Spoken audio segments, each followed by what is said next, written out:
हमने अभी तक स्टैटिस्टिक्स, बीकॉम के स्टैटिस्टिक्स में हमने डेसाइल पढ़ा। डेसाइल में हमने अनग्रुप डेटा को, एन वैल्यू डेटा और अनग्रुप डेटा को सॉल्व करने का तरीका देखा।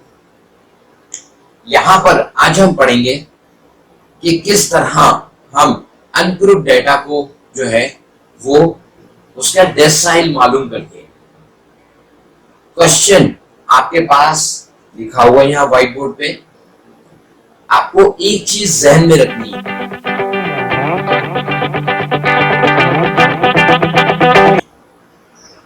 अगर ये दो नंबर यानी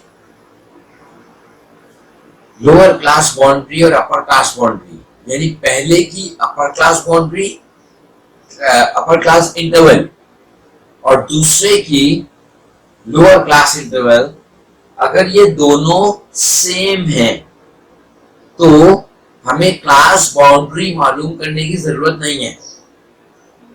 हम ये कह सकते हैं कि क्लास इंटरवल ही हमारी क्लास बाउंड्री होगी।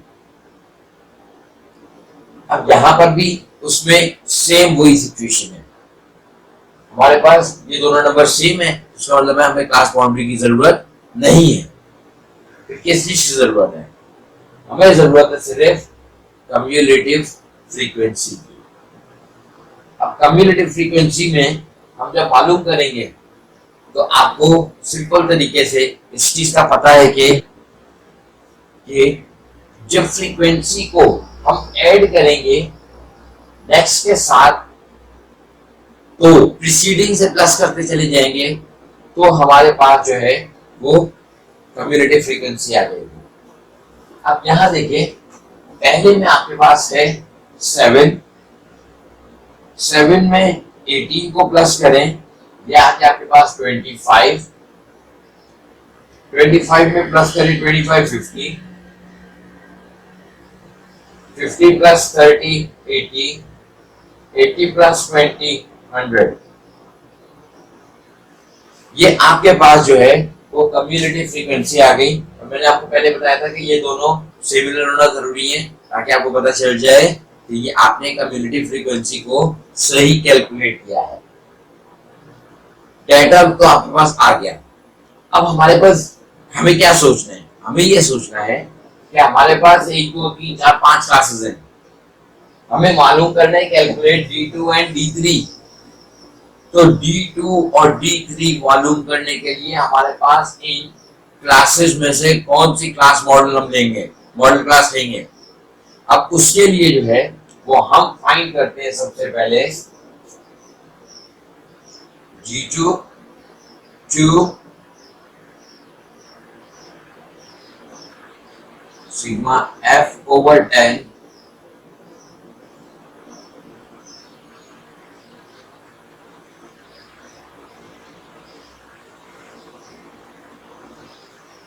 सिग्मा F 100 है आपके पास,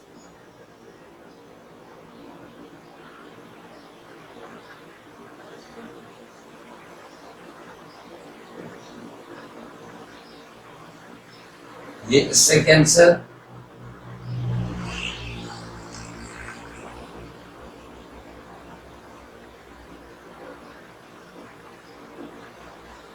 n time 2 is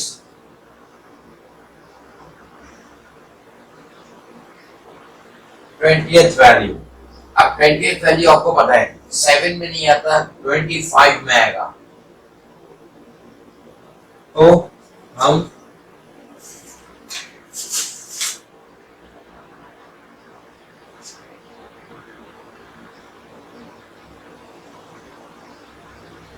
D2 के लिए ये क्लास लेंगे। फिर जब हम सॉल्व कर लेंगे उसके बाद देखते हैं कि D3 के लिए हम क्या करेंगे। फिलहाल अब हम D2 की बात करते हैं। D2 के मालूम करने के लिए हमारे पास फॉर्मूला है L plus H/F 2 sigma F/10 minus C F. ठीक है, अब यहां पर हमें मालूम करना है कि सबसे पहले एल की वैल्यू क्या है। Lower class boundary is 5।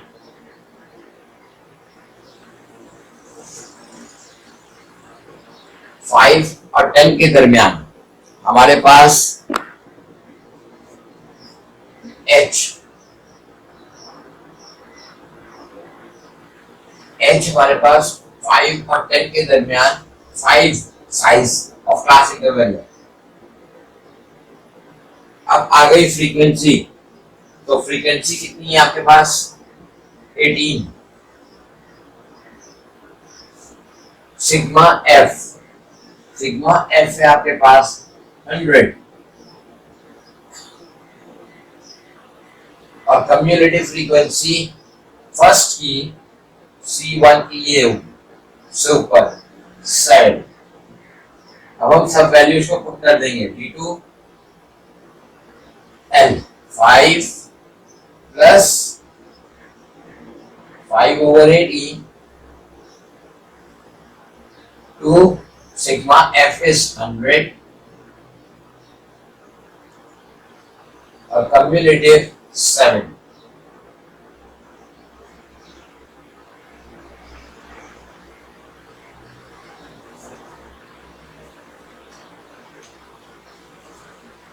Five divided by 18 0.27। ये एक जीरो से कैंसिल कर देंगे। 10 टाइम 2 is 20 minus 7।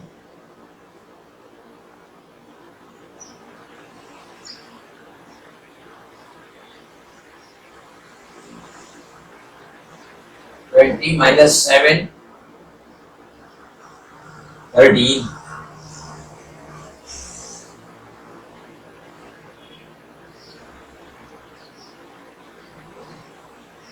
अब 13 को मल्टीप्लाई कर देंगे हम 0.27 से, तो आपके पास आ जाएगा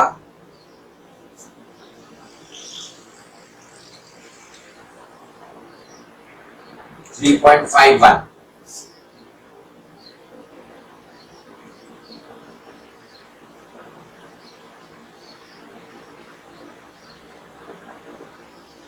और जब हम इसमें 5 प्लस कर देंगे तो 8.51।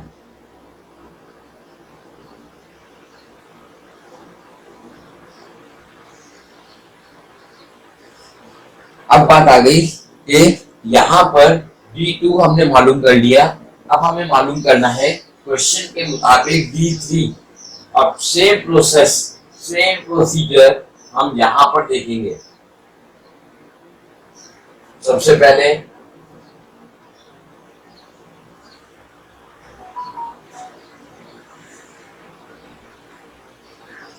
D3 3 sigma F/10 value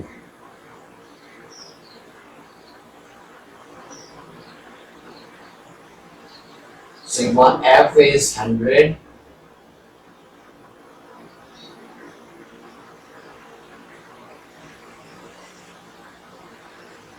ये इससे cancel. 10 time 3 is 30th value. अब 30th वैल्यू किसमें आएगी आपके पास 50 में,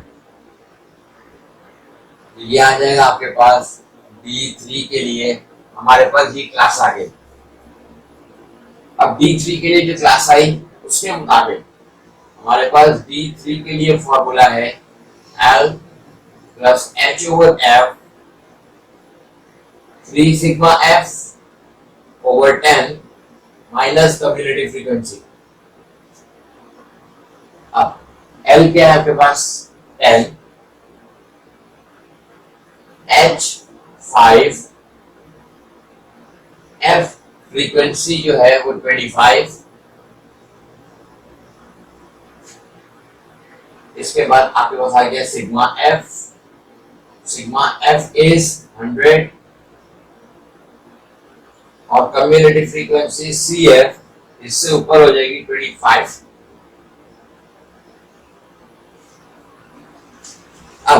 ये सारी के सारी वैल्यूज जो हैं वो हम पुट कर देंगे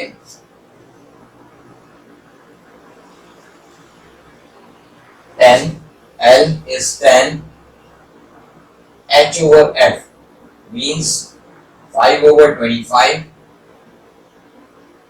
3 sigma F, 3 sigma 100 minus cumulative frequency is 25.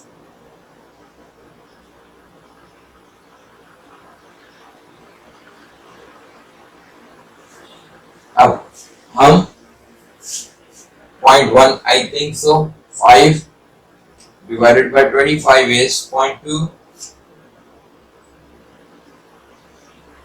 ये 0 से 0, 10 3 the 30 minus 25.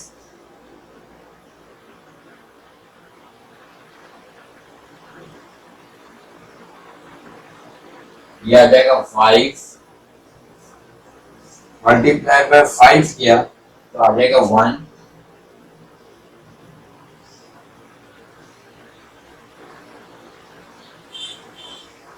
और D3 आपके पास आ गया 11. और यूं हमने आज ये देखा कि ग्रुप डेटा को हम किस तरह जो है वो फॉर्मूले के जरिए सॉल्व करते हैं.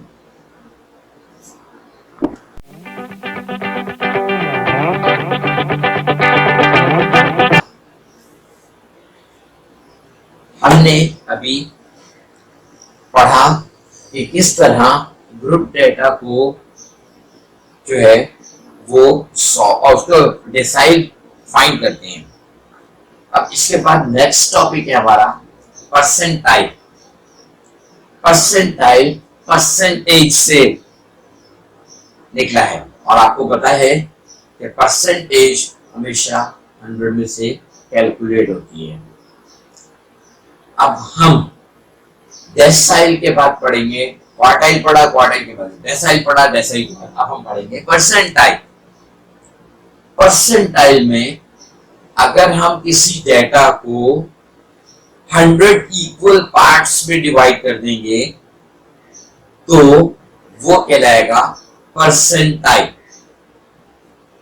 अब आपको मैं पहले भी बता चुका हूं कि डेटा में हमारे पास पहले नंबर ऑफ सीरीज दी जाती है. अगर वो नंबर ऑफ सीरीज दी जाती है तो इसका मतलब है वहां और हमें मालूम करने के लिए कहा जाता है कि हम परसेंटाइल कैसे मालूम करेंगे. तो ऐसे में हम कहते हैं कि वो n वैल्यू फार्मूला अप्लाई करेंगे. हम n वैल्यू फार्मूला मतलब जैसे कि व्हाइट बोर्ड पे लिखा है परसेंटाइल का n+1 डिवाइडेड बाय 100 वैल्यू. लेकिन पहले हम जो हमारे पास गिवन डेटा होगा जो कि n नंबर्स का होगा उसे हम असेंडिंग ऑर्डर में अरेंज कर देंगे. फिर उसके मुताबिक यहाँ जो भी जितनी भी वैल्यू आएगी उसको हम उसके मुताबिक देखेंगे हर 10वें हिस्से में. तो ये आ गया हमारे पास परसेंटाइल का पहला. दूसरा परसेंटाइल P2 मालूम करना होगा. तो आपको पता है कि 2 ब्रैकेट n+1 ओवर 100 वैल्यू. तो ये इससे हमें सेकेंड परसेंटाइल मालूम हो जाएगा. और अगर थर्ड परसेंटाइल मालूम करना होगा तो हमारे पास फॉर्मूला है P3 is equals to 3 bracket sigma f plus n+1 divided by 100. 100 इसलिए डिवाइड करते हैं क्योंकि ये परसेंटाइल है और 100 इक्वल पार्ट्स में हम इसको डिवाइड करते हैं. ये तीन फॉर्मूले हम इस्तेमाल करेंगे किस कंडीशन में, जब हमारे पास नंबर ऑफ सीरीज दी होगी अनग्रुप डेटा. अब हम दूसरे पे आ जाते हैं. अगर डिस्क्रीट वैल्यू होगी अनग्रुप डेटा की तो हम क्या करेंगे. डिस्क्रीट वैल्यू अनग्रुप डेटा की होगी तो हम करेंगे, हमारे पास जो फॉर्मूला है वो है सिग्मा एफ. P1 की बात कर रहा हूं. P1 बराबर हो जाएगा sigma F plus 1 divided by 100th value. फिर हम डाटा की तरफ जाएंगे, जो कि इससे नेक्स्ट लेक्चर में मैं आपको कंप्लीटली एक्सप्लेन कर दूंगा कि इसको इम्प्लीमेंट कैसे करते हैं तीनों को एक ही लेक्चर में होपफुली। सेकंड आ गया आपके पास P2 का फॉर्मूला आ जाएगा 2 bracket sigma F plus 1 over 100th value, और तीसरा आ जाएगा P3 is equals to sigma F plus 1 divided by 100th value. लेकिन यहाँ पर 3 आ जाएगा। एक चीज आपने नोट की होगी, यहाँ पर P1 है तो 1, 2 है तो यहाँ 2 आ गया, बाकी ये सिमिलर है सब। तो यहाँ पर 3 है तो यहाँ पर 3 रहेगा।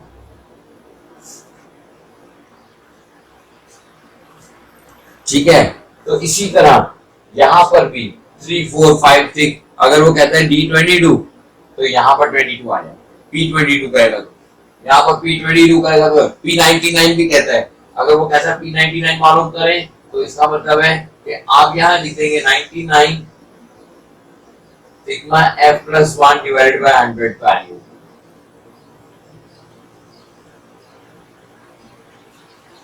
तो इस तरह जो है वो आप चलता चला जाएगा और आप मालूम कर सकते हैं इजीली परसेंटाइल किसमें, डिस्क्रीट वैल्यू में। अब हम आ जाते हैं ग्रुप डेटा में या कंटिन्यूअस वेरिएबल में। कंटिन्यूअस में डेटा में हम क्या करेंगे, उसमें हमारे पास फॉर्मूला है P1 का L plus H over F sigma bracket sigma F over 100 minus cumulative frequency. लेकिन यहाँ पर अगर P2 होगा तो थोड़ा सा फर्क है, सिग्मा F के साथ 2 आ जाएगा, मतलब P2 is equal to L plus H over F bracket 2 sigma F over 100 minus cumulative frequency CF। और अगर यही चीज P3 में मालूम करना होगा तो आपको पता होना चाहिए कि L plus H over F सब में से यही था। अब थर्ड वैल्यू मालूम करनी होगी तो 3 sigma F over 100 minus cumulative frequency. एक चीज आपको बता दूं मैं, अगर सपोज ये चलता चला जा रहा है और 22, 26, 30, 99, तो अगर वो 99 भी कहता है P99 तक जा सकता है।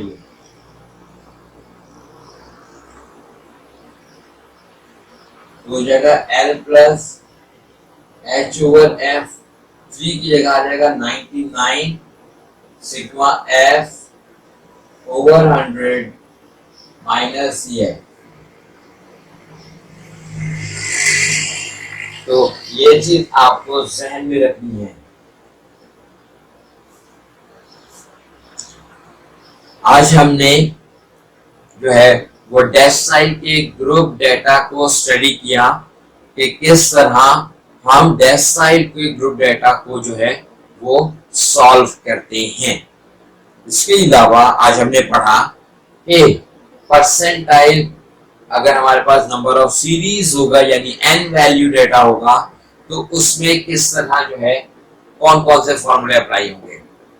उसके बाद उसके बाद हमने देखा कि किस तरह जो है वो कौन कौन से फॉर्मूले अप्लाई होंगे अगर डिस्क्रीट वैल्यू होगी तो, यानी एक डाटा दिया होगा, डाटा में x की वैल्यू दी होगी और f की वैल्यू दी होगी तो वो डिस्क्रीट डाटा कहलाता है।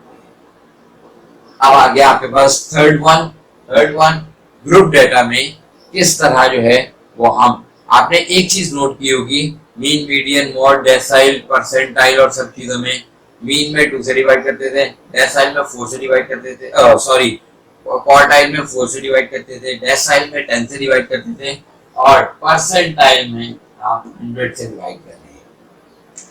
मिलते हैं परसेंटाइल के नेक्स्ट क्वेश्चन के साथ। होपफुली एक ही लेक्चर में मैं आपको nth वैल्यू और डिस्क्रीट वैल्यू और ग्रुप डेटा को सॉल्व करना बता दूंगा। मिलते हैं नेक्स्ट लेक्चर में, तब तक के लिए इजाजत।